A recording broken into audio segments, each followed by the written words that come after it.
할렐루야. 이 시간 예배 오신 여러분들을 환영합니다. 지금 제 마이크에 좀 리버브를 빼주실 수 있나요? 네, 아예 빼주셔도 괜찮습니다. 네, 우리 잠깐 기도하고 찬양 시작하도록 하겠습니다. 하나님 감사합니다. 우리를 품으시는 그 사랑 안에서, 끊을 수 없는 그 사랑 안에서 우리가 숨쉬며 살아감을 믿음으로 고백하는 주님의 자녀들이 이 자리에 모였습니다. 주님, 지치고 힘들고 낭망하고 무거운 짐진 자 다 나에게 오라, 내가 너희를 쉬게 하리라고 말씀하신 예수님의 말씀을 의지하여 우리가 주님 앞으로 나아가는 시간 되게 하시고, 이 시간 우리의 삶의 무게들을 이 시간 주님 앞에 내려놓고 주님 앞에 세임 얻고 돌아가는 거룩하고 복된 시간 되게 우리를 인도하여 주시옵소서. 감사드립니다. 사랑이 많으신 예수님의 이름 기도드렸습니다. 아멘. 찬양하겠습니다. 주 사랑이 나를 숨쉬게 해. 찬양하도록 하겠습니다.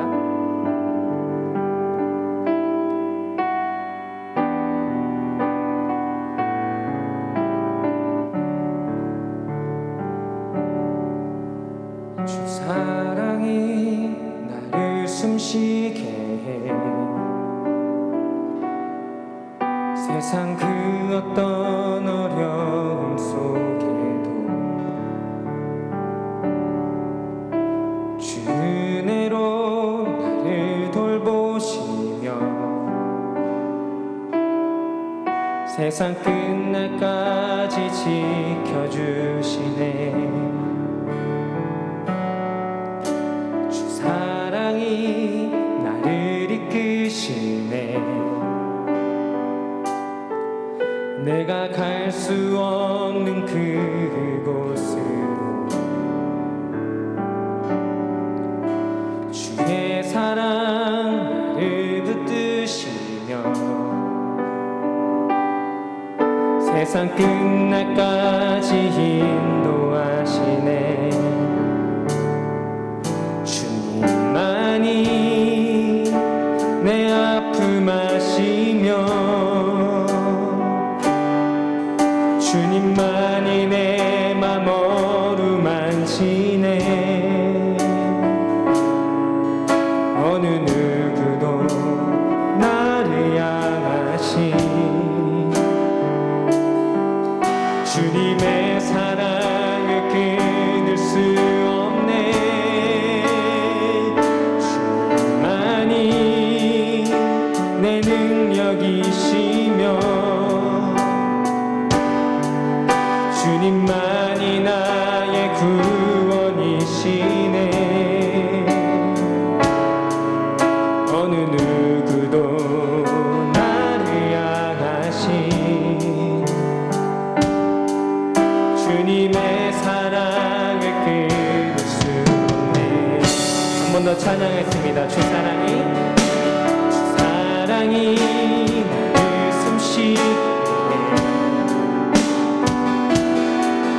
세상 그 어떤 어려움 속에도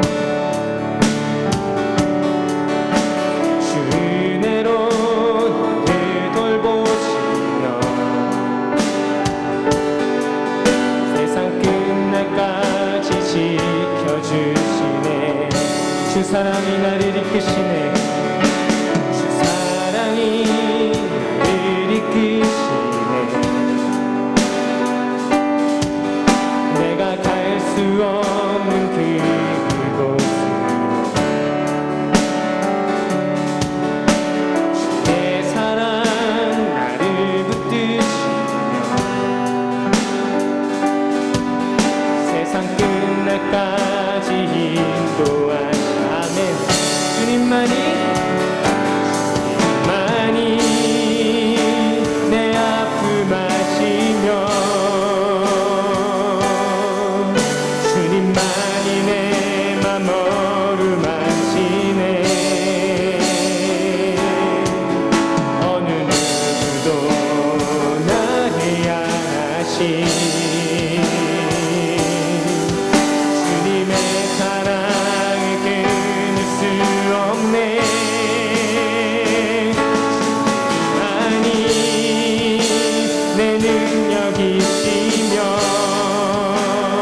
구원이시네. 어느 누구도 아니하신 주님의 사랑을 끊을 수 없네. 아멘. 끊을 수 없는 그 사랑이 우리 가운데 가득하기를 바라겠습니다. 우리 이 시간 박수 치면서 찬양하도록 하겠습니다. 나 주의 믿음 갖고 홀로 걸어도 나 주의 믿음 갖고 노래 부르네. 폭풍 구름 몰아치고 하늘 덮어도 나 주의 믿음 갖고 실망치 않. 한 번 더 나 주의 믿음 갖고 주의 믿음 갖고 홀로 걸어도 나 주의 믿음 갖고 노래 부르네. 폭풍 구름 몰아치고 하늘 덮어도 나 주의 믿음 갖고 실망치 않네.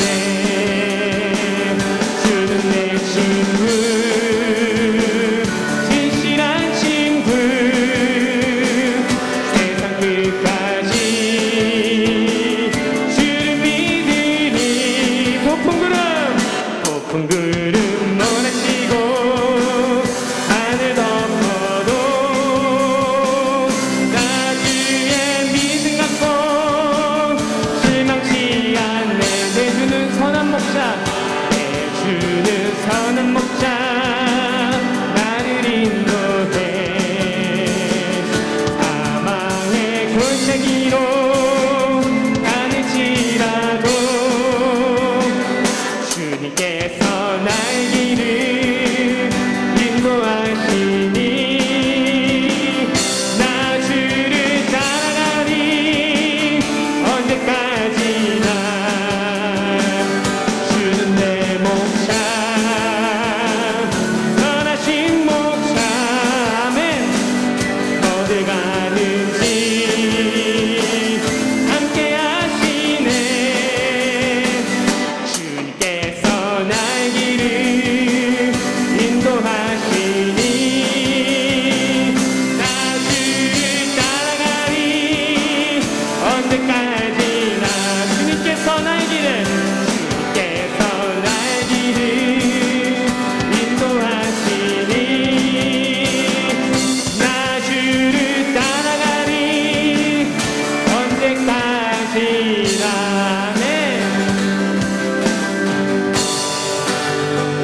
주는 나를 기르시는 목자요.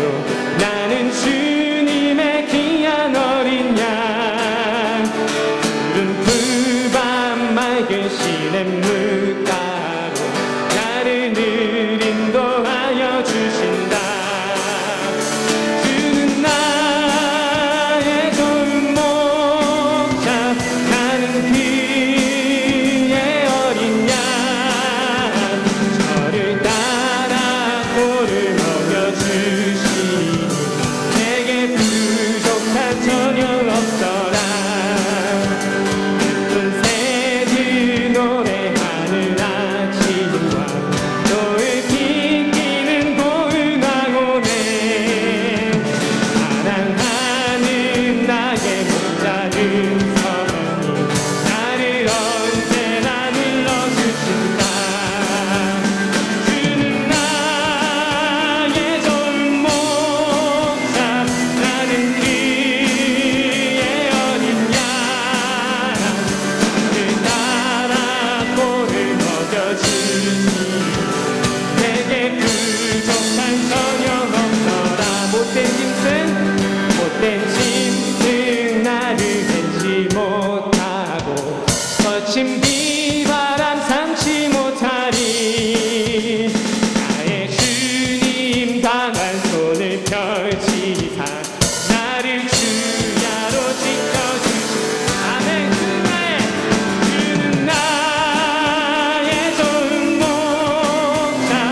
예배가 되시는 하나님께 감사의 박수 한번 올려드리도록 하겠습니다. 네.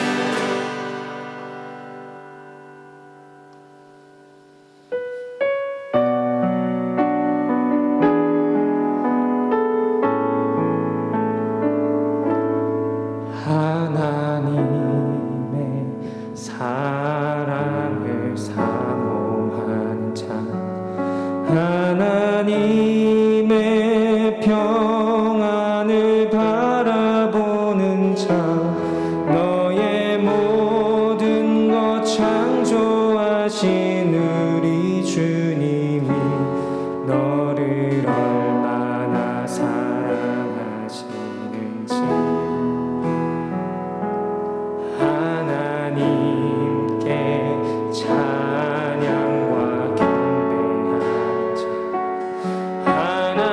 하나님의 선하심을 닮아가는 자, 너의 모든 것 창조하신 우리 주님이 너를 자녀 삼으셨네.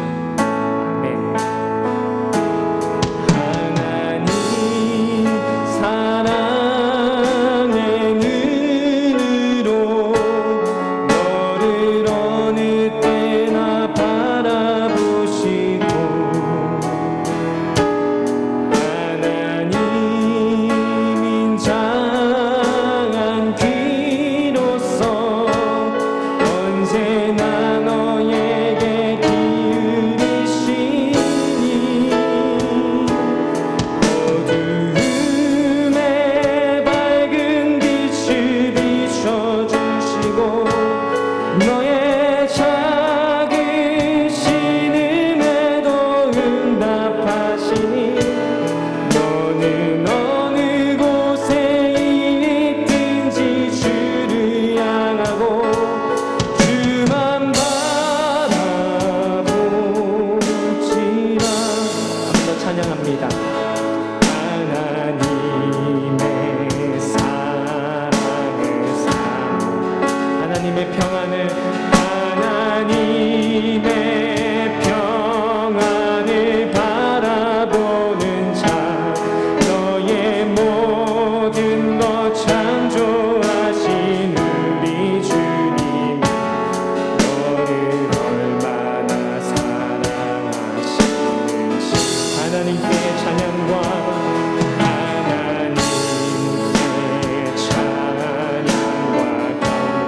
하나님의 선하심을 닮아가는 자, 하나님의 선하심을 닮아가는 자, 너의 모든 것 창조하신 우리 주님이 너를 자녀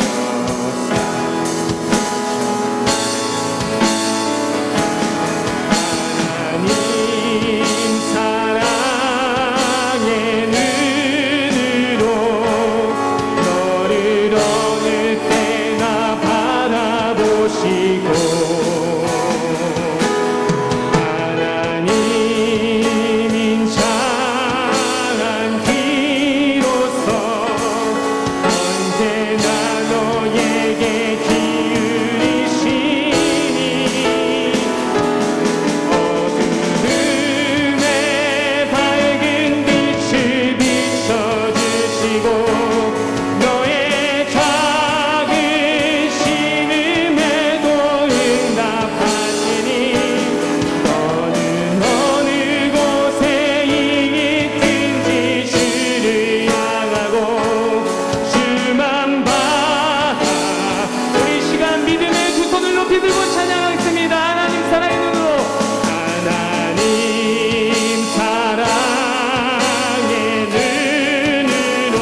살아계신 주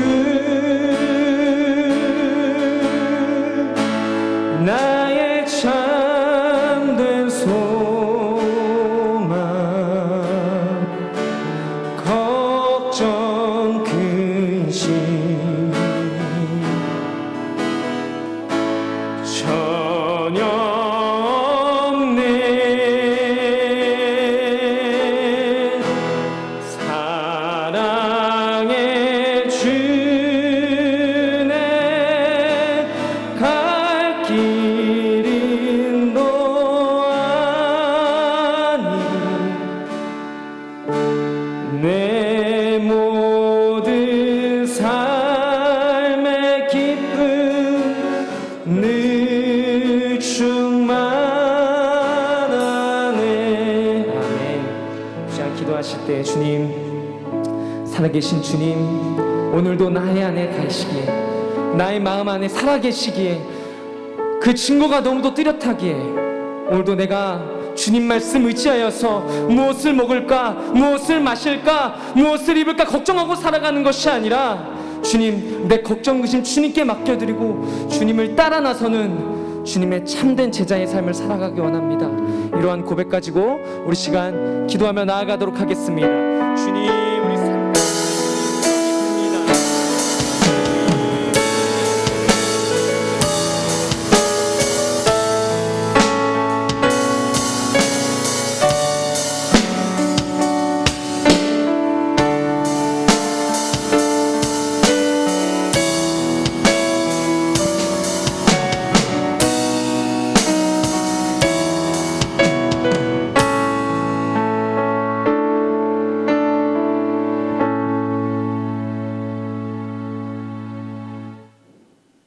하나님 감사합니다.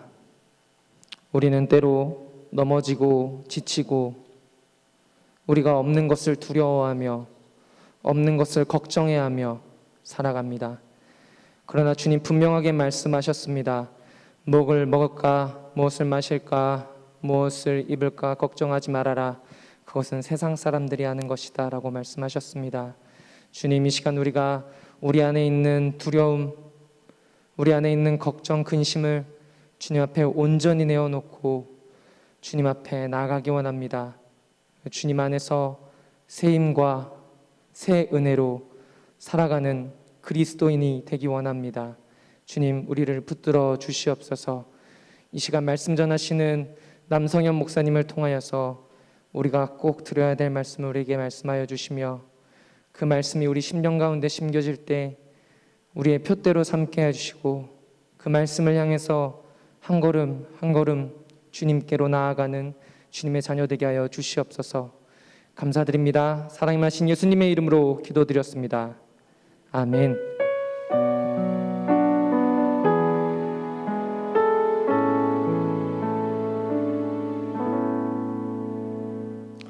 오늘 우리 함께 보실 하나님의 말씀은 열왕기상 12장 25절부터 33절의 말씀입니다.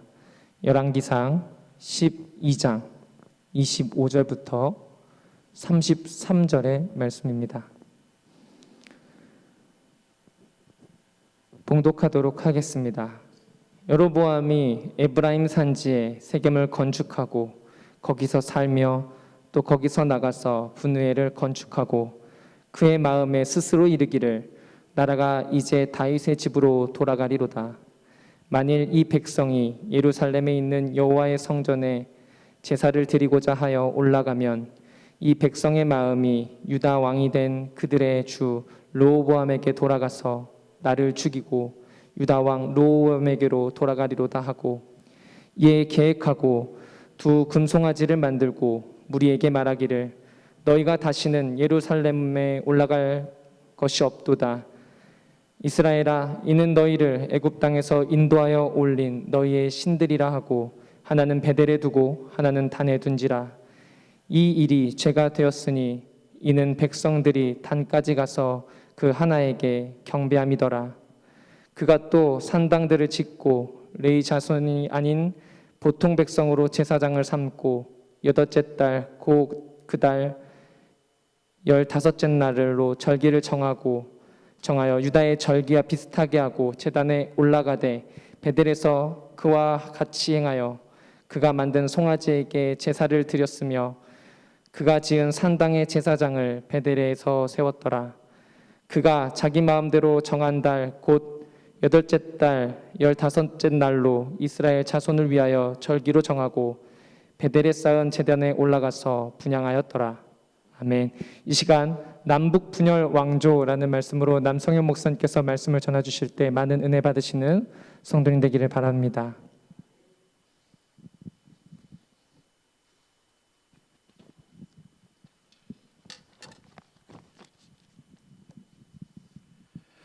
우리 함께 기도하겠습니다. 사랑하신 아버지 하나님 감사합니다. 오늘 이 시간에도 주의 말씀을 삼하여 주 앞에 나아갑니다. 하나님, 이 시간에 저희들에게 주의 귀한 말씀 허락하여 주옵소서. 그 말씀 듣고 더욱더 잘 믿을 수 있는 믿음의 성장이 이루어지게 하여 주시고, 저희들이 더욱더 주의 말씀을 사모하여 이 세상 가운데에 주님과 동행하는 삶 살 수 있도록, 그리고 주의 뜻을 바르게 알고 살아갈 수 있도록 인도하여 주옵소서. 감사드리며 예수 그리스도의 이름으로 간절히 기도합니다. 아멘. 이 시간 하나님의 은혜가 함께하는 귀한 시간 되기를 간절히 소망합니다.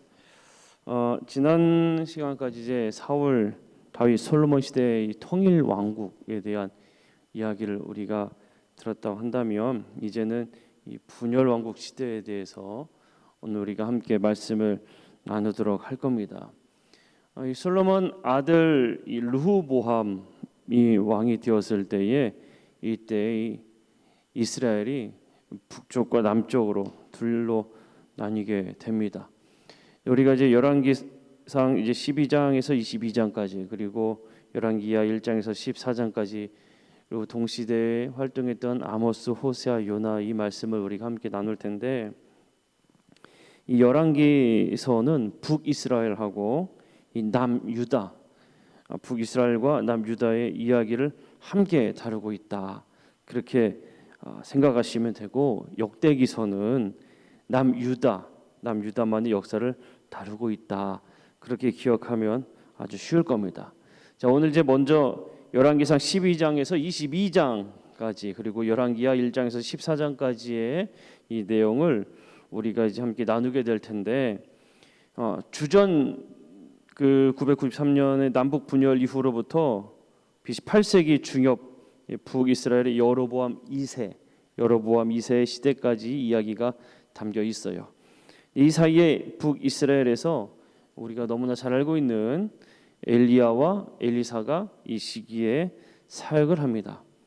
그리고 북이스라엘 여로보암 2세 때에 아모스, 호세아가 북이스라엘에서 활동하게 되고, 이 동시대에 요나가 니느웨에 가서 이 말씀을 선포하게 되는 이 사역을 하게 됩니다. 이들의 이 사역을 끝으로 해서 북이스라엘은 아주 나락으로 떨어지게 돼요. 이 안타깝게도 이 북쪽 왕국의 북이스라엘의 19명의 왕들이 다 이 여로보암을 따라서 악한 길을 따라가게 됩니다. 악한 길을 따라가게 됐다라는 이야기는 하나님을 섬기지 않았다라는 거예요. 북이스라엘에서는 여러 차례의 쿠데타가 일어나거든요. 그러면서 여러 왕조가 세워지게 돼요. 근데 특별히 이 북이스라엘 왕조 시대에서 대표적인 두 왕조가 있는데, 바로 오므리 왕조와 예후 왕조입니다. 이 오므리 왕조에서는 오므리 아들인 아합 왕이 상당히 비중이 크게 나타나게 돼요. 이 아합 왕은 왕비 이세벨하고 함께 북이스라엘 전체를 바알과 아세라를 섬기는 우상나라로 만드는데 최선을 다한 왕입니다. 이 아모리 왕제 이 아합 왕이요. 아직 1번, 2번 안 넘어갔습니다. 바로 이 시기에, 아합 왕 시기에 이 엘리야와 엘리사 선지자가 사역을 이 시기에 했어요. 그리고 오므리 왕조를 무너뜨리고 나서 예후 왕조가 이제 일어나게 되는데 이때 이제 대표적으로 여로보암 2세 때 그 나라가 매우 강하게 돼요. 매우 강하게 됩니다. 근데 이때 아모스와 호세아 그리고 요나 같은 선지자들이 이 시기에 활동을 합니다. 하지만 이 선지자들이 아주 간절하게 호소를 하거든요. 하나님께 돌아와야 된다. 하나님의 말씀대로 살아야 된다. 하나님의 마음으로 계속 돌이키려고 했지만 결국 이 북이스라엘은 이 주전 722년에 아수르라는 이 제국에 의해서 그냥 멸망하게 됩니다. 멸망하게 돼요. 이렇게 북이스라엘의 왕정 시대, 이 선지자들의 활동 시기가 맞물려 가게 되는데, 자 이제 오늘 우리가 함께 이 한번 말씀을 나누어서 보도록 하겠습니다. 이 먼저 첫 번째로 이 남북 분열이 이제 일어나게 됩니다. 열왕기상 12장부터 16장 14절까지의 이 말씀의 내용인데요. 역대하로는 10장에서 17장까지입니다. 솔로몬이 죽어요. 솔로몬이 죽고 나서 그의 아들 르호보암이 왕위를 얻게 됩니다. 르호보암이 왕위를 얻게 되는데 이 르호보암이 정치를 아주 잘한 것은 아니에요. 아버지의 신앙과 정치의 그 패단을 그대로 답습해서 전국을 운영하다 보니까 결국에는 분열로 몰아가게 되는 거죠.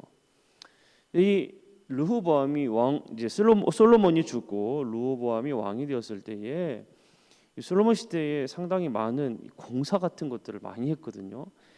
그러니까 아주 이 백성들이 힘들었습니다.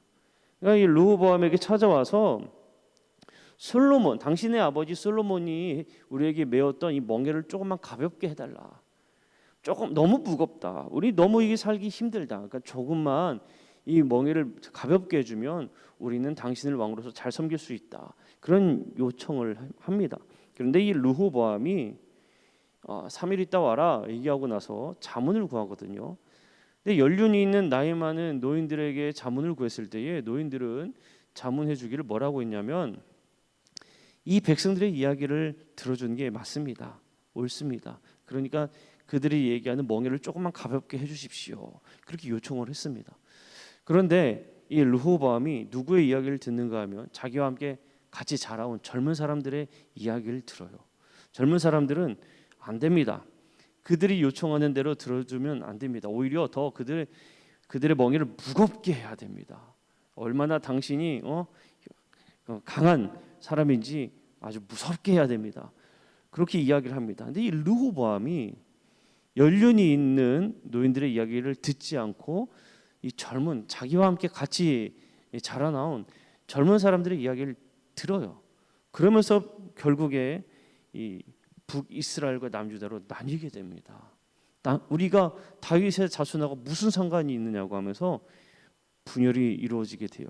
그래서 북이스라엘은 여로보암을 중심으로 왕을 세웠고 이 남유다 남쪽은 이 르호보암이 왕이 되어서 나뉘게 됩니다. 결국에 사실 이게 하나님께서 남과 북으로 나누신 거죠.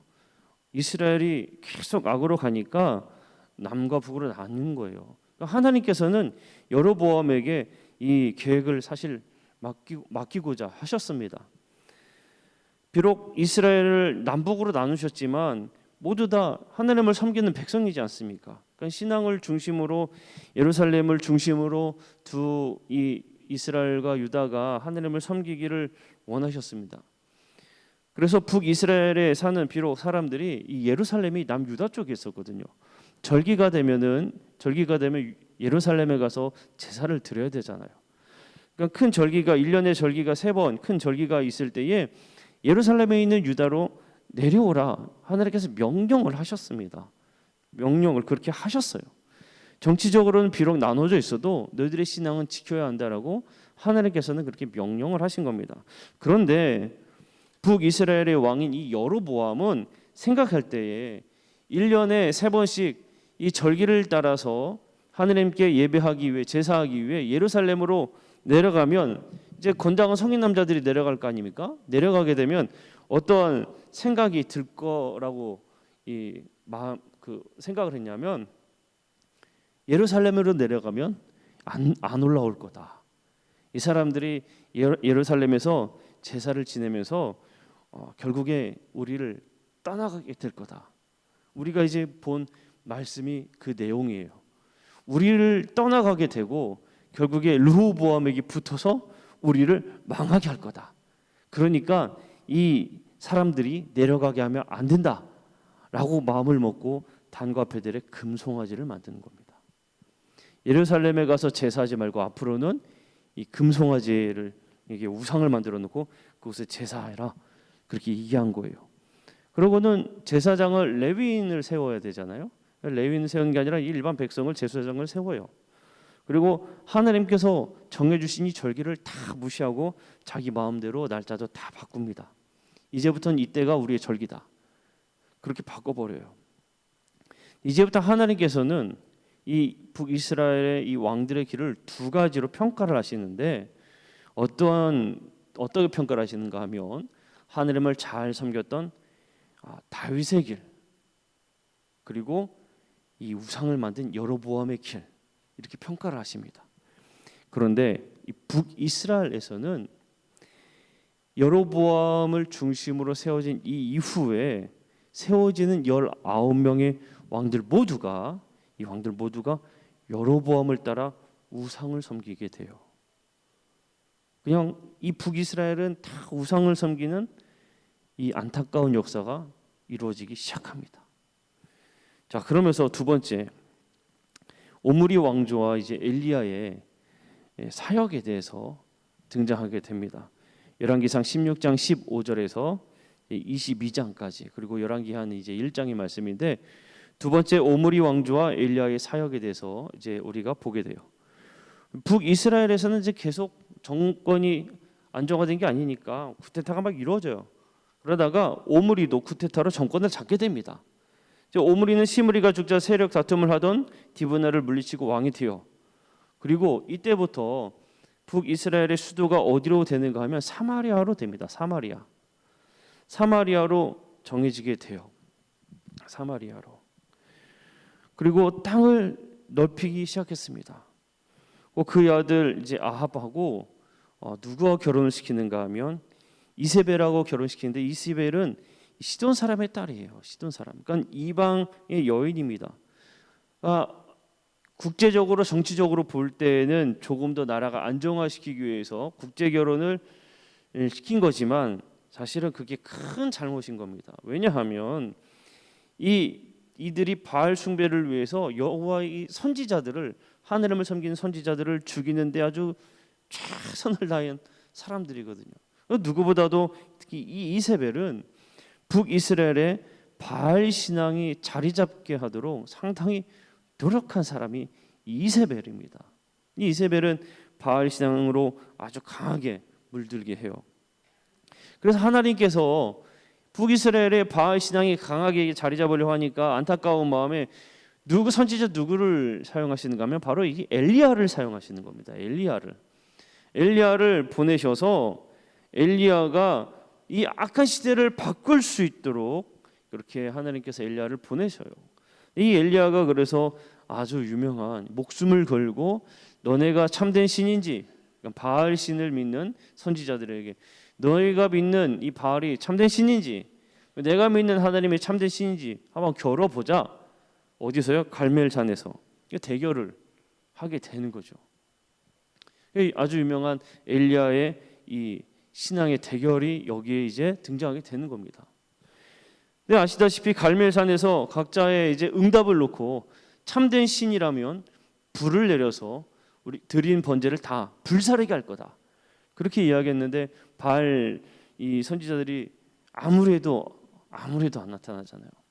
그런데 이 엘리야는 거기에 오히려 또랑을 파고 물을 붓는데 부어서까지 그렇게 이제 행하고 기도하니까 하나님께서 불을 내려서 그걸 다 불사르지 않습니까?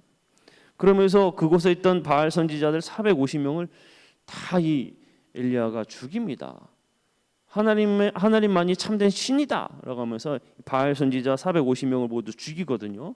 자, 이렇게 되면 여러분 누가 참된 신인지 알만 하잖아요. 아무리 바알이 해도 내리지 않았지만 하나님은 불을 내려 주셨으면, 하나님의 참된 신이라는 걸 알았으면 그 돌아올 법하지 않습니까? 그리고 바알 신을 그렇게 섬겼던 이세벨도 이 이야기를 들었으면 돌아올 법하잖아요. 그런데 이 이세벨은 오히려 눈 하나 깜짝하지 않고 엘리야를 죽이려고 하는 거예요. 내 이 엘리야 가만두지 않겠다. 그래서 엘리야가 그래서 도망하게 되는 겁니다.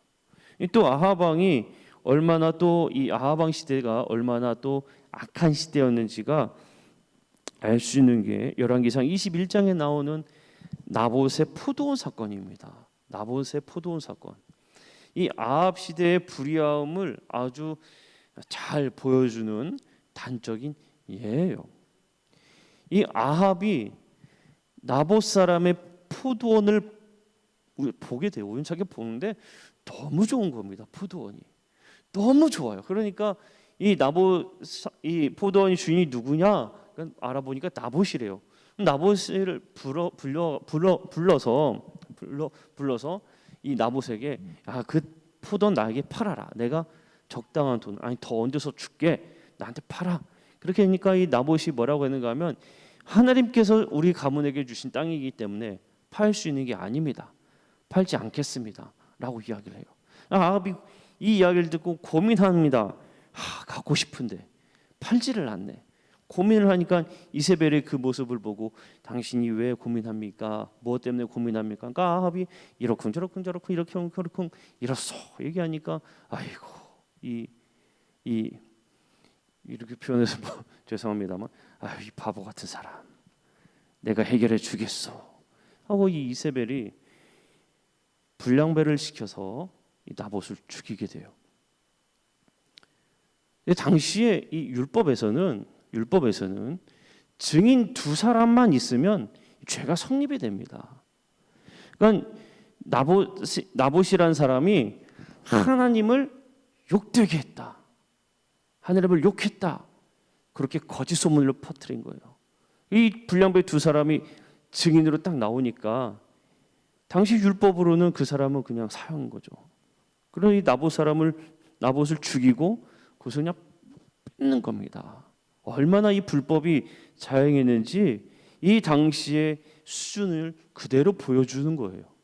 한 나라의 지도자로서 공의를 지켜야 하는데 공의가 아니라 원하면 그냥 뺏는 이 정도의 수준으로 이 이스라엘이 황폐하고 아주 처참하게 타락했다라는 것을 아주 잘 보여줍니다. 그 북이스라엘은 남유다하고 동맹을 맺고 아람이라는 나라 전쟁을 벌였는데 이때 아합이 죽습니다. 그러면서 열왕기상이 마무리가 되고 아합의 아들 아하시야로부터 열왕기하가 시작됩니다. 자, 세 번째로 이제 오므리 왕조 엘리사의 사역이 등장하게 됩니다. 열왕기하 2장부터 8장까지의 내용이에요. 이 열왕기하 2장부터 8장까지의 내용이 나오는데 이 엘리야가 떠나고 나서 엘리사가 이어서 가잖아요. 근데 이 엘리사 때에 오히려 엘리야 선지자보다 더 많은 능력이 기적이 나타나게 돼요. 근데 이 엘리사는 어떤 사역을 중심으로 했는가 하면 선지자의 제자들을 교육하는 일에 아주 집중적으로 열심히 노력했습니다. 선지자의 제자들을 교육하는데 이 엘리사의 사역 중에 정말 많은 기적들이 일어나거든요. 근데 그 중에 이제 몇 가지 대표적으로 얘기하면 선지자의 제자가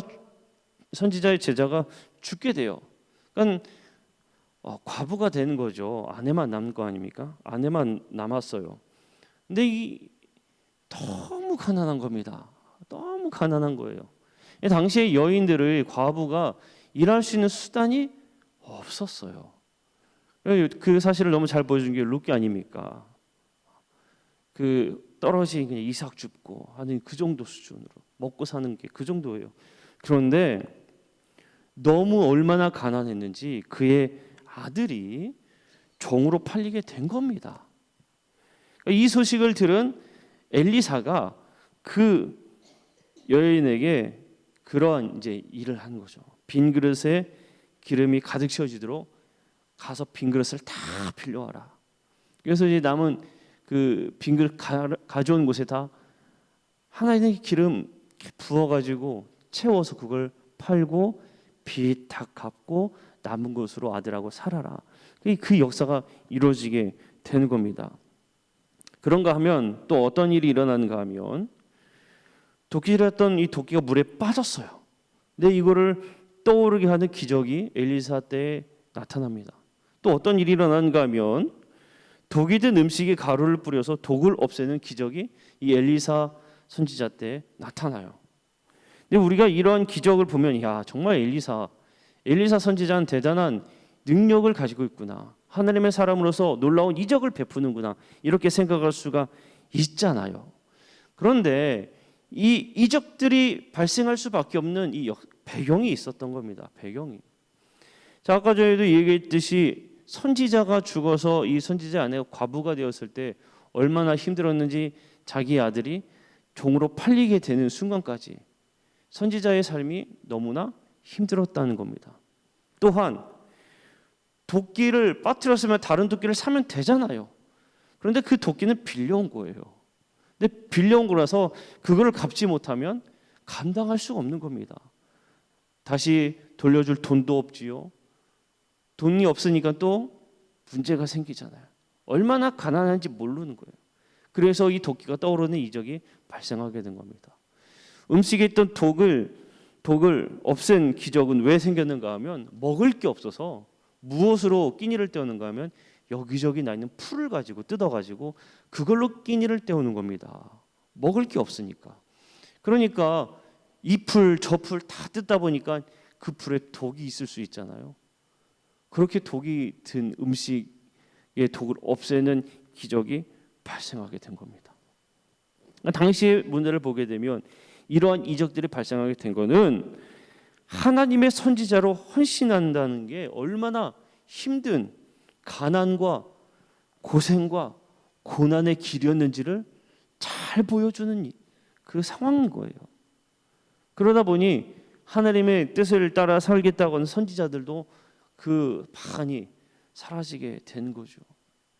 우리 이런 역사적인 배경도 우리가 볼 수 있어야 합니다. 지금 우리가 이때 당시 얼마나 이 이스라엘 백성들이 하나님을 잊고 살았는지를 너무나 잘 보여주는 이 이적들이 그냥 나타나는 게 아니라 안타까운 현실 속에 드러나는 겁니다. 하나님을 잊고 살았기 때문에 하나님을 증거하는 선지자들이 너무나 힘들었던 거예요. 자, 그 다음에 이제 네 번째로 예후 왕조와 이게 등장하게 돼요. 이 아모리 왕조가 너무나 악하니까 하나님께서 더 이상 안 되겠다 판단을 하시고 오므리 왕조를 폐하고 예후라는 장수를 통해서 새로운 왕조를 세우고자 합니다. 그래서 예후는 북이스라엘의 아합 가문을 이제 다 전멸해요. 그리고 북이스라엘의 그 동안에 바알 선지자 바알 그 우상이 상당히 강했잖아요. 다 이 바알 선지자들을 처단합니다. 대단한 결단이죠. 대단한 용기예요. 그런데 안타깝게도 이 여로보암이 단과 베델의 금송아지들을 만들었잖아요. 그거는 제거하지 않아요. 바알 상들은 다 제거하고 바알 선지자들을 다 죽이고 처단하는데 단과 베델에 있는 이 금송아지들은 그대로 둡니다. 그러니 사람들이 여전히 우상을 섬기는 그 형태로 남아 있는 거예요. 자, 이런가 하면은 이 남유다의 다섯 번째 왕 여호람이 북이스라엘의 누구와 결혼한가 하면 아합의 딸인 아달랴하고 결혼을 합니다. 아합의 딸하고 결혼하니까 아합의 딸 뭐에 또 가득했겠습니까? 아합 왕 시대에 바알 신앙이 충만했겠죠. 그러니까 이때부터 남유다에 뭐가 들어오기 시작하는가 하면 바알 신앙이 들어오게 되는 거예요. 바알 신앙이. 아합 왕의 딸과 결혼했으니 아주 우상 숭배에 찌들어 있던 이 북이스라엘의 죄악이 그대로 남유다로 확대되는 계기가 이때 발생하게 됩니다. 근데 이 아달랴는 남편 여호람 그리고 그 뒤를 이어서 왕이 된 아들 아하시야를 자기 마음대로 움직여요. 그러니까 유다에 뭐가 가득하게 되기 시작합니까? 바알 신앙이 가득하게 되는 거예요. 바알 신앙이. 그뿐만 아니라 이 자기 아들 아하시야가 죽으니까 자기가 스스로 유다의 왕이 됩니다. 그래서 유다의 왕이 됐으니까 누구를 다 전멸하고자 했을까요? 다윗의 씨를 다 죽이는 겁니다. 내가 이제 왕이니까 다윗의 씨를 다 죽이는 거예요. 그런데 이 상황 속에서도 제사장 여호야다의 아내 여호세바가 왕자 요아스를 몰래 빼냅니다. 이 목숨을 구해요. 요아스의 목숨을 구해요. 그리고 아달랴 몰래 6년 동안 키우게 됩니다. 결국에 이 제사장 여호야다의 주도 아래서 아달랴는 폐위가 돼요. 그리고 7살의 왕자였던 요아스가 왕위에 오릅니다. 자, 제사장의 도움으로 다시 왕위에 오르게 되었잖아요. 그러니까 제사장이 있어서 어느 정도 하나님과의 언약을 새롭게 하고 성전도 새로 고치게 되고 이러한 일들이 발생하게 됩니다. 그런데 이 여호야다 제사장이 죽으니까 또 다시 남유다가 이 퇴락의 길을 걷게 됩니다. 또 다시 우상을 섬기게 된다는 거죠. 자, 다시 북이스라엘로 넘어와서 예후 왕조가 세워졌잖아요. 예후 왕조 때 예후, 요아스, 요앗, 그리고 여로보암 2세로 이어지게 되는데 이 북이스라엘의 예후 왕조는 여로보암 1세의 그 악한 길을 그대로 똑같이 답습해서 가게 됩니다. 하나님을 찾는 게 아니라 우상을 그대로 섬기는 겁니다. 금송아지를 세웠던 그 길을 그대로 가게 돼요. 특별히 예후 왕조 네 번째 왕인 그리고 북이스라엘의 13번째 왕인데 여로보암 2세 때 이 시기에 북이스라엘의 이 역사상 가장 강력하고 가장 번영한 시기가 도래해요. 어느 정도였는가 하면 여러분 우리가 이스라엘 통일왕국 시대에 가장 번영을 누렸던 시기가 언제로 보는가 하면 솔로몬 왕국 시대입니다. 다윗은 열심히 전쟁을 치렀잖아요.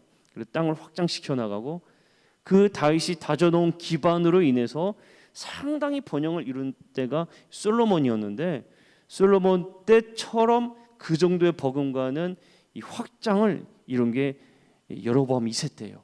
그러니까 북이스라엘이 상당히 부한 나라가 된 겁니다. 강한 나라가 되고요. 그런데 부하고 강한 나라는 되었는데 하나님의 뜻도 사라졌고 하나님의 율법도 없었고 하나님의 공과 의가 실현되지 못했던 이 시기가 여로보암 2세 때예요. 가장 부할 때, 가장 강력할 때에 하나님의 뜻과 공의가 다 사라져 버렸습니다. 이 시대에 아모스 그리고 호세아, 요나 같은 선지자들을 하나님께서는 보내시게 돼요. 자, 여기까지 이제 멸망으로 치닫는 북이스라엘을 향해서 정말 간절히 외치는 이 선지자들이 등장하게 됩니다. 아주 그냥 자신의 삶을 던지면서 하나님께 돌아와야 된다. 호소하는 아모스, 호세아 선지자들을 이제 우리가 보게 될 텐데 이들의 이 호소는 그냥 호소가 아니에요. 그냥 적당히 부탁하고 설득하는 게 아니라 아주 그냥 몸부림입니다. 제발 돌아와야 된다. 하나님께로 돌아와야 된다라는 외침이에요. 외침. 어떤 외침이었는지 이제 우리가 보게 될 겁니다. 다섯 번째, 예후 왕조하고 이제 아모스의 사역이 등장합니다. 이제 아모스 1장에서 9장의 말씀인데 아모스의 이 말씀이에요. 이 여로보암 2세가 왕이 되기 전에 당시의 국제 상황은 북이스라엘을 이제 괴롭혔던 아람이 북쪽에 있는 이 아수르라는 힘에 눌리게 되고 또 이 아수르는 아람과 전투하면서 전력이 많이 소모된 상태였어요. 이때 이 여로보암 2세가 기회를 삼아서 이스라엘 영토를 확장하게 돼요.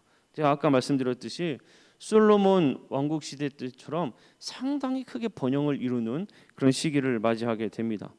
이때부터 50여 년 동안 북이스라엘은 외부의 위협에서 벗어나서 경제적인 번영을 이루는 시기가 여로보암 2세 때입니다. 이 시기에 북이스라엘은 어떠했는가 하면 우상 숭배가 만연했고 여전히 여로보암 1세 때처럼 지냈다고 그랬잖아요. 그러니까 황금 송아지 만든 거, 금 송아지 만든 거 그게 우상 숭배를 그대로 한 겁니다. 그리고 어떠한 일들이 발생하고 있었는가 하면 가난한 자들에 대한 부자들의 악행이 너무 심했어요. 부자들의 이 만행이 도를 너무 지나쳤어요. 얼마나 지나쳤는지 아모스 선지자가 이 북이스라엘 수도인 사마리아에서 하나님의 심판을 선포하기 시작합니다. 어느 정도였는가 하면 이스라엘 지역은 밤이 되면 매우 추워지거든요. 우리는 한여름에 이 열대야 현상이라고 해서 한여름에 열대야가 되면은 덥잖아요. 그래도 이스라엘 지역은 밤이 되면 매우 추워집니다. 그래서 이 이불이 따로 없는 가난한 사람들은 그리고 길거리에 노숙하는 사람들은 겉옷이 그들의 이불이 되는 거예요. 그 겉옷을 덮고 자야 돼요. 하나님께서도 분명히 출애굽기 22장에 보게 되면 분명하게 말씀을 하시거든요. 이렇게 말씀하십니다. 네가 만일 이웃의 옷을 전당 잡거든 해가 지기 전에 그에게 돌려보내라. 그것이 유일한 옷이라. 그것이 그의 알몸을 가릴 옷인즉 그가 무엇을 입고 자겠느냐. 그가 내게 부르짖으면 내가 들으리니 나는 자비로운 자임이니라. 이게 하나님의 말씀입니다. 그런데 이 분명히 모세에게 이렇게 말씀하셨잖아요. 하나님께서 돈이 없어서 정말 자기의 옷을 전당 잡아준 사람이 있으면 잠깐 빌려주되 늦은 밤이 되면 다시 돌려주도록 해라. 이게 율법이고 이게 하나님의 뜻이고 말씀이었습니다. 그런데 이 사람들은 해가 지기 전에 돌려주는 게 아니라 그냥 그대로 그냥 그걸 가져가는 겁니다. 그러니까 없는 거 다 베껴 먹는 게 그때의 부자들이 행했던 일이에요. 겨우 신발 한 짝 가지고 사람을 사고 파는 그런 일들을 자행했습니다. 부한 사람들은 더 얼마나 부했는지 여름 되면 지낼 곳, 겨울 되면 지낼 곳, 그러니까 여름궁, 겨울궁을 따로 만들어요. 그리고 상하침대에 누워서 아주 살찐 양들도 잡아먹고 대접에 포도주를 따라서 마시고 비파와 수금을 타면서 그렇게 그냥 지는 게 이 부자들입니다. 가난한 형제 자매들을 것까지도 다 빼앗고 자기네들은 부를 더 계속 축적한 이때 여로보암 2세 때 이스라엘 백성들이 그렇게 살았어요. 하나님께서 그래서 아모스를 통해서 강하게 말씀하신 것이 무엇이냐면 너희들이 드리는 찬양도 내가 듣지 않겠다. 너희들이 올려드리는 살찐 수도 내가 받지 않겠다. 오직 정의를 물같이 공의를 마르지 않는 강같이 흐르게 해라. 공의를 너희들이 그것들을 행해야 된다라고 강하게 말씀하는 겁니다. 그런데 이 북이스라엘 사람들은 이러한 아모스가 전하는 하나님의 말씀에 귀를 막았어요. 듣질 않았다는 겁니다. 그러니까 하나님의 마음이 얼마나 타들어갔겠습니까? 선포하는 선지자의 이야기를 듣지 않으니까. 그 다음에 이 6번째 예후 왕조 호세아의 사역인데, 그러면 이 호세아 이제 1장부터 14장까지 말씀이에요. 특별히 호세아 선지자는 상당히 제가 볼 때 가슴이 탁 들어가는 선지자였을 겁니다.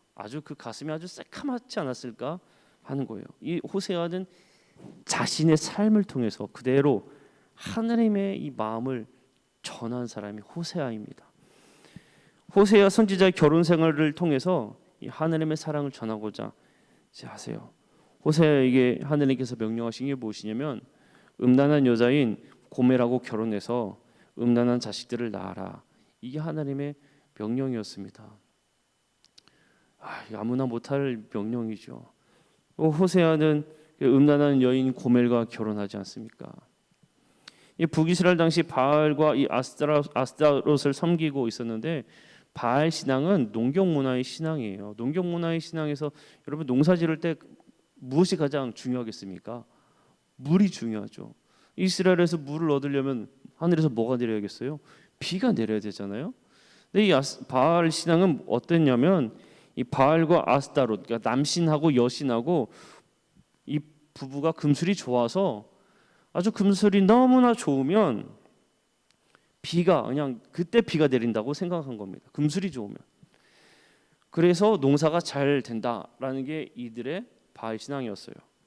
그러니까 바알과 아스타로스를 자극하기 위해서 신전에는 어떤 일이 일어나는가 하면 많은 여사제들이 있었고 여사제들과 남신도들이 지붕이 없는 신전에서 음란한 행위를 하는 겁니다. 그러면 이 바알과 아스타롯이 음란한 행위를 하는 이들의 모습을 보고 그들도 똑같이 이 금술 좋은 행위를, 음란한 행위를 하면 그때 비가 내려질 것이다. 이게 바알 신앙이었거든요. 근데 이 고멜이 아마 이 여사제였을 것이다라는 이야기도 있어요. 물론 다른 이야기들도 있습니다. 중요한 거는 어쨌든 호세아는 이 고멜과 결혼해서 고멜과 결혼할 때 이 고멜은 지고지순한 사랑을 가지고 있던 사람이 아니에요. 호세아는 이 연애를 잘 아꼈지만 고멜은 데려다 놓으면 다른 곳에 가서 다른 남자랑 또 이 관계를 맺고 또 다른 곳에 가 있으면 호세아가 찾아가서 데려와요 집에. 이 아이를 낳아도 호세아의 아이가 아니라 누군지도 모르는 아이를 낳아요. 또 아이를 키우다 보면 또 어디를 나가요. 또 그렇게 또 살아요. 또 호세아가 가서 또 데려와요. 이게 하나님의 사랑을 얘기하는 건데 호세아는 호세아에게 하나님의 마음을 알라는 거예요. 이 고멜이 너희들이 북이스라엘의 백성이 똑같다는 겁니다. 데려오면 하나님이 야 정신 차리고 와 하면 또 우상을 섬기고 또 다시 데려오면 또 우상을 섬기고 이 호사의 이 하나님의 마음을 알게 하는 선포가 이루어지게 됩니다. 하나님께 돌아오라, 하나님께 돌아오라 그렇게 외쳐요. 이스라엘 백성들은 마음을 찌는 깊은 회개가 없었습니다. 우리가 이제 하나 아모스와 호세아의 이 이야기를 한번 잠깐 비교하는 표를 하나 제가 보여드릴 텐데, 자 보시면은 아모스와 호세아 둘 다 똑같이 이 하나님을 떠난 사들의 모습입니다. 아모스는 경제 사회적인 부패가 심했어요. 호세아는 그냥 신앙적으로 완전 부패했습니다. 그래서 아모스는 이웃과의 올바른 관계가 전혀 이루어지지 않는 그 경고의 말씀을 이루어졌고, 호세아는 하나님과의 온전한 관계가 이루어지지 못하는 관계에 대해서 경고하고 있습니다. 결국에 하나님의 그 율법 정신을 다 상실한 겁니다. 예수님께서 말씀하신, 하나님께서 우리에게 가르쳐 주신 가장 큰 계명의 첫 번째는 하나님을 사랑하는 거고 두 번째는 이웃을 사랑하는 거다. 그렇게 말씀하셨고 가르쳐 주시지 않았습니까? 보세요. 아모스와 호세아 그거 다 하나 이루어진 게 하나도 없었습니다. 이게 이때 당시 여로보암 2세가 번성하고 있던 예후 왕조 때 발생한 이스라엘의 죄악입니다. 자 마지막 7번째로 이제 요나가 사역하게 됐는데, 아모스 호세아가 북이스라엘에서 사역하고 있을 때 하나님께서는 이 아수르라는 큰 성읍에, 아수르라는 아주 강한 나라의 니느웨 성에, 그곳에 아수르의 수도예요. 이 니느웨에 요나를 보내세요. 근데 요나는 하나님 말씀을 듣지 않았어요. 왜냐하면 아수르는 우리를 너무나 괴롭게 하는 나라, 적군이거든요. 가고 싶지 않았어요. 왜 쟤들을 구원시키려고 나를 보내시는 거야 하고 다시스로, 정반대인 곳 다시스로 가죠. 다시스가 당시 어떤 곳이었는가 하면 땅끝입니다. 땅끝. 그러니까 이 요나 생각 뭐고 그때 뭐 어떤 생각이었는가 하면 하나님의 손길이 닿지 않는 곳, 그렇게 생각한 거예요. 이 다시스는. 그러니까 하나님이 모를 만한 곳을 난 피해야지 하고 도망간 게 다시스입니다. 요나가. 그런데 요나가 뭐 가봐야 어디겠어요? 하나님 손바닥 아니죠. 풍랑 만나게 되고 물고기 바다에 빠지게 되고 물고기 배 속에 3일 있다가 결국에는 니느웨로 가잖아요.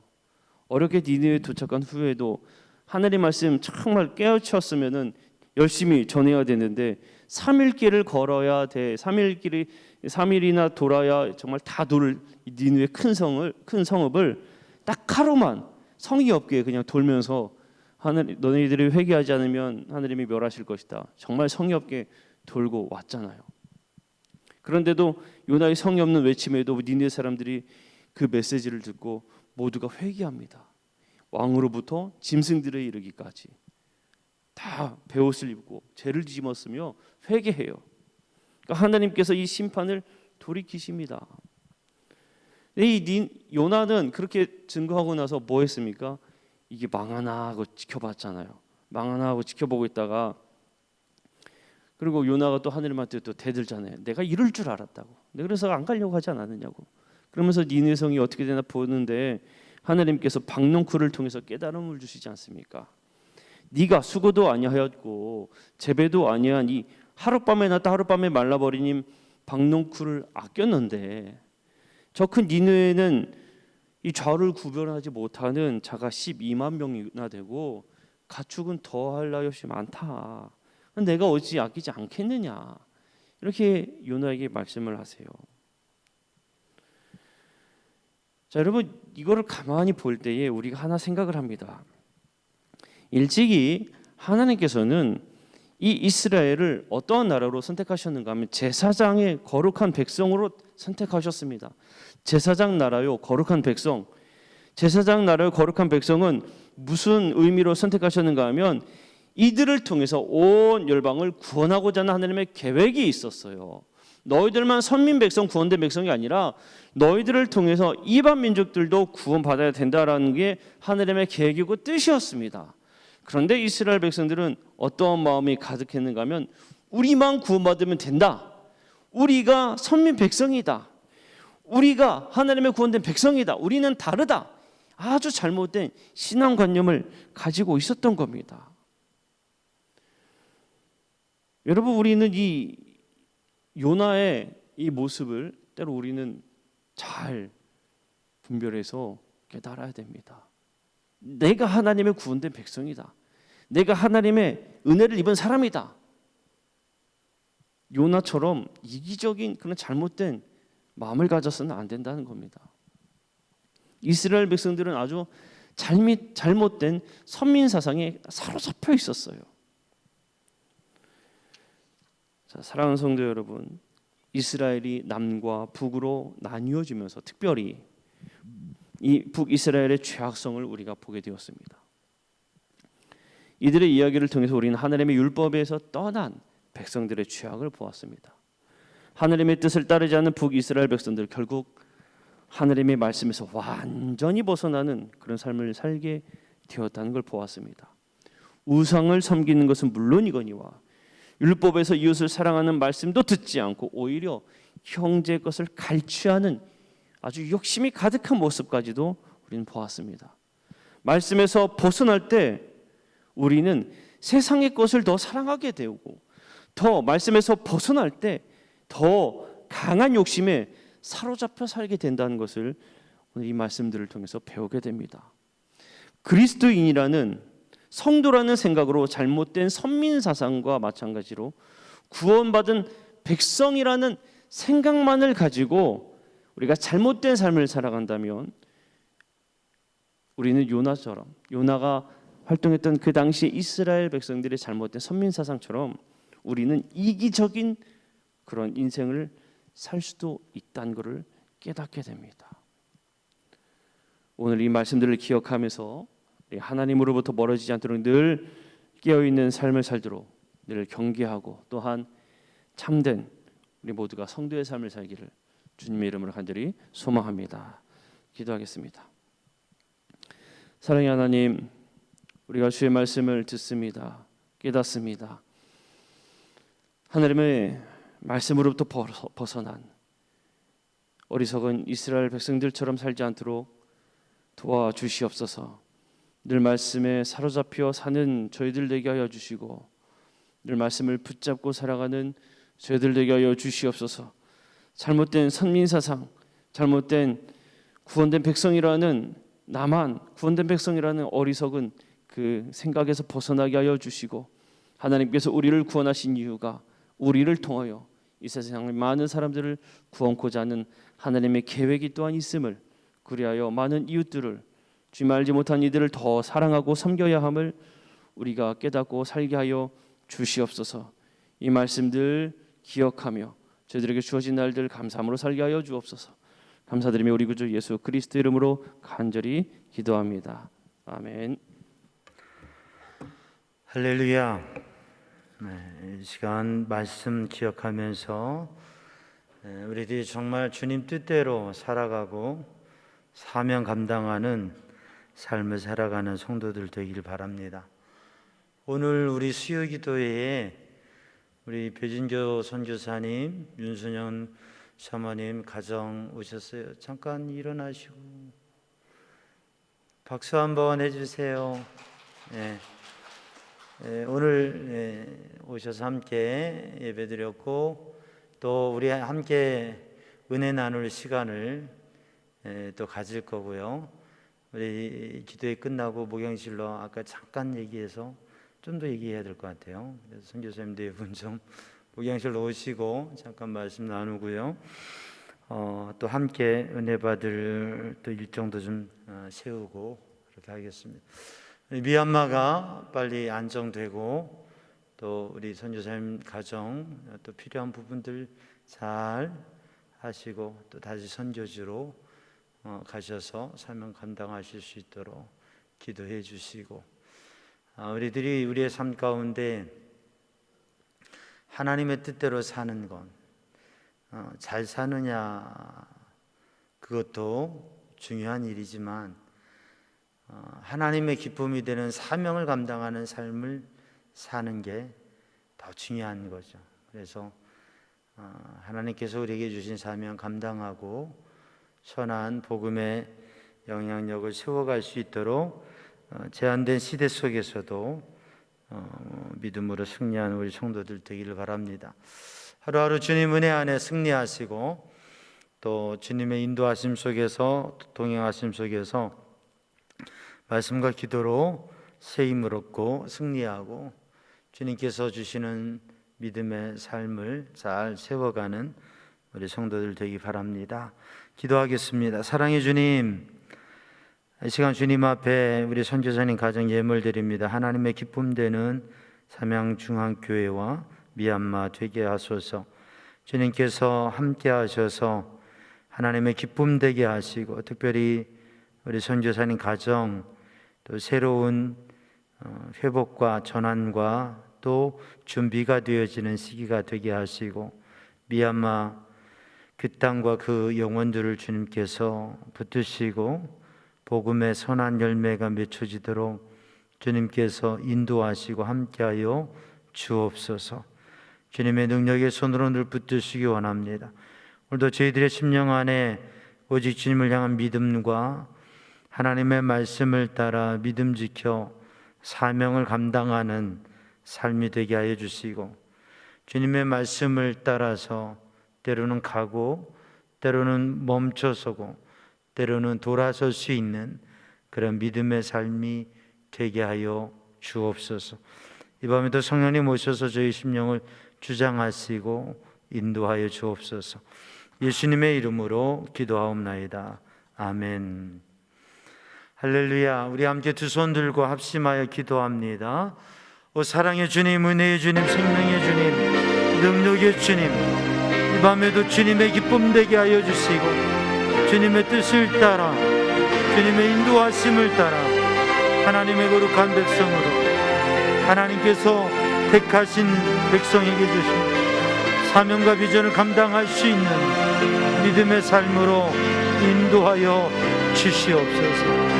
마음을 열어주시고 눈을 열어주시고 귀를 열어주시어서 주의 음성을 들으며 주님의 말씀을 들으며 주님의 인도하심 속에 서게 하여 주옵소서. 이 밤에도 성령님 오셔서 저희의 심령을 새롭게 하여 주옵소서.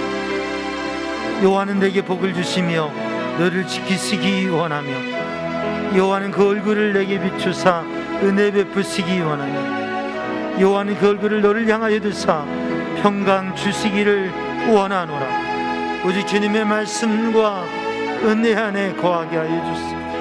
주님의 손에 붙들려지게 하여 주옵소서.